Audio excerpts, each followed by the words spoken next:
Yeah, good question. And I'd go back to a couple of things that I've mentioned. Some of the air pollution regulations that are enormously important, but they really don't get reported by the mass media, I think. Take for an example, EPA had to do a regulation dealing with the transport of pollution from one state to another. For example, smokestacks emit pollution into the air.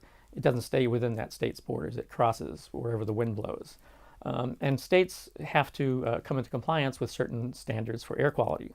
And sometimes it's difficult enough just when you have problems within your own state, let alone when you're dealing with some other state's pollution that's drifted into your boundaries. And what that does, that has a real on-the-ground effect on people in the states. For example, if you're not achieving the air quality that's necessary, your businesses will have to do things to control those emissions. That's going to cost money. Right here in the greater DC area, we have our emissions inspected, our vehicle emissions inspected to make sure that polluting vehicles aren't on the road. That's all because of this pollution, and some of that's coming in from out of state as well. So EPA has tried to address that and been shot down twice by the courts. And so now they have to go back to the drawing board and try to do something else, try to figure out another solution. In the meantime, the pollution is still being transported from one state to another. So I think it's a fairly technical regulation, a technical issue, and I think the mass media may not pick up on that quite so much.